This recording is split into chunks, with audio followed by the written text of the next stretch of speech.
అరటికాయ తాలింపు, చారు, మజ్జిగ, తెల్లారితో సాంబారు, చట్నీ, మళ్ళా సాయంకాలం సాంబారు, చట్నీ ఇస్తారు. నాకు అందుకని నేను చట్నీ సాంబారు తినను. తాలింపు, కూర, చారు, మజ్జిగ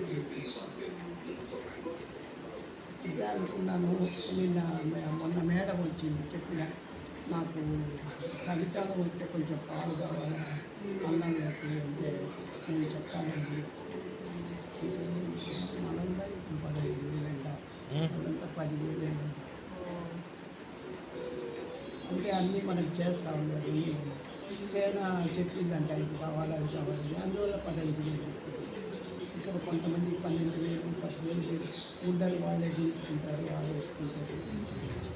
మనకు అన్ని పని మనుషులు చేస్తారు కాబట్టి 15,000. ఇంకొక అవతల ఒక పైసా ఉండాలి అడగలేదు కదా. తెల్లాక 6:30 టీ ఇచ్చిస్తారు.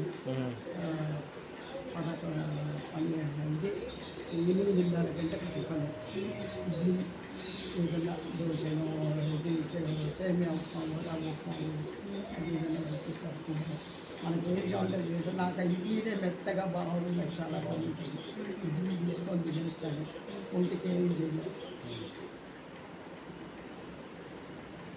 మధ్యాహ్నం 12:30కి కూటు తాలింపు చారు. ఒక్కోసారి కారకుళంబు వండేస్తాను, బాగా ఉంటుంది. కర్ర వేసుకొని మజ్జిగ నంచుకొని ఉంటాను. ఒక్కోసారి కూతులు తాలింపు అన్నీ గట్టిగా ఎంత కావాలన్నా పెడతాను. మనకు ఎంత కావాలంటే అంత పెడతాను. ఒక్కోసారి జాస్తి నేను తీసుకొని కూడా పారేస్తాను, కానీ ఏమో